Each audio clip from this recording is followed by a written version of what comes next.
So now let's talk about using RB's main calendar function to do the basic functionalities at them, which is be looking up jobs and actually scheduling new jobs. Now the main calendar function in RB9 is under the calendar menu, and it's the second one here, jobs list view. And if we're looking at this function, you can see search criteria on the left hand side, so you can mix and match any of these search criteria to do a nice filtered search, and that's one of the main functions here. And second, what we'll talk about here is utilizing the new button here at the top right to schedule a new job. So let's talk about searching the job calendar. So what we'll do is we'll say we want to look up jobs from the beginning of October to the end of the year. And we'll want to pull up jobs for a particular firm. So the ordering firm, we'll look up our ordering firm here. And we'll select that firm. And now we will click search. So RB has two filters here, date range and firm. And now we pulled up all of those jobs. So filtering the calendar criteria and searching is a way for you to really do a nice filtered search. You can export this data, as you see over here, to a CSV or an Excel spreadsheet. So you have your choices there. But that's using the system to actually search. And you can see, get used to the search criteria because there are a lot you can do here. Let's talk about actually scheduling a job. So what we want to do here now is click on new at the top right to start the new job process. And immediately when you click new, you are going to look up the scheduling firm. So I'm going to look up Pearson Spector and select that firm. So that's my scheduling firm. So here we'll go to the scheduled by field, and this will display all of the contacts tied to the scheduling firm. So I will select Rachel.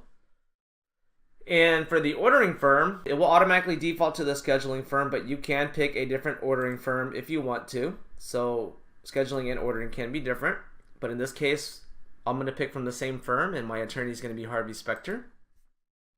So you'll notice the warnings do appear. You have firm warning and contact warning. They'll show up in red right there for you to be able to read. So now we'll scroll down, and really the only required fields to schedule a job are all right here with the red asterisk. So they're very minimal. So we're going to set our job date, and we'll set a time. We'll say 10 a.m. to 12:30 Pacific. Select our business units already set by default, but we can change that if we want to. And we will set a witness. And we can tie this particular job to an existing case. So we'll click our lookup case button. And we will search for our case and select it. So coming down here to the job location, you have the couple of options here to set the job. You can do the location as a firm, the location as looking up an actual location. The resource could be covering the location. One of your BUs could be the job location, or it can be same as ordering firm. And you do have the manual option as well. I'm going to choose same as ordering firm here. And now notice you have this checkbox here. Automatically update job location when linked job location is changed, even after the job date has passed. So basically what that means is if you check this box, and if in this case the ordering firm's location, their address changed from 15 Oak Tree Place, then if I check this box, this job location could change. So be wary of checking that box. If you leave this unchecked, which is the default, then this job location address will never change. So if you check this box, you could run into issues because the location could change, and if you were billing third party and the job location prints on the invoice, then essentially the location on the invoice could change and it might not match the original invoice. So only check that if you're for sure that it's okay that the location actually updates. Otherwise, leave it alone. So you'll have additional information down here. Confirmation notes, those show up on the confirmation letter to the client. Resource notification notes, those show up on the assignment notification sheet for the assigned resource. And then you have any production and billing notes that you may need to add. So let's go ahead and click save. And that will keep you in the job in edit mode, and see it takes you below the additional section to the parties, and it will add all of the parties to this job. And now these are also case parties. That's why there's so many for this particular case. Then if you had any specialties required for this job, you could click add here. So maybe we had a specialty. Maybe this was a real-time job and we need a real-time reporter. We can add a specialty here. Remember, those specialties can be added in the list function. If you use the award points here, now's the time where you could award the points. So if we're saying that Rachel is going to be the only one getting points here, then we can save that.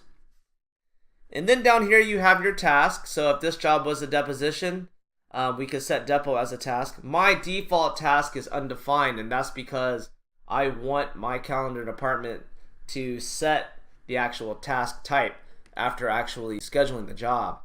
And if I ever saw a job that had an undefined task, that would let me know that someone did not change or set that task.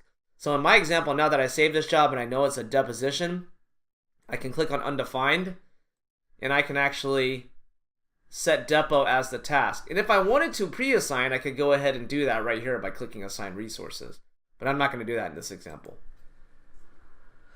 If I had the notice file, what I could do is click on new right here, and then you could click right here to actually open the file, or you can find something from your desktop. Let's say this was my notice, and you can simply drag it in to that section right there. So what we can do is we can drag the file right here, and then you'll see the file listed. Hit next, select your file type. So we'll say this was a notice, and then we'll upload it.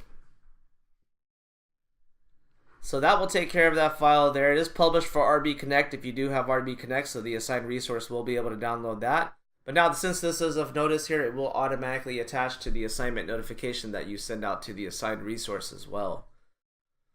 So the last section down here is the notes log. So this is your internal notes log system. You guys can make any notes here, set reminders of these notes as well. And these are internal notes only. So no one will actually see these notes outside of RB. So no clients, no assigned resources. So you can say what your communication type was, what kind of note it is. You can even set yourself a reminder of it if it's something important and you need to remind yourself at a future date. But those are the note systems.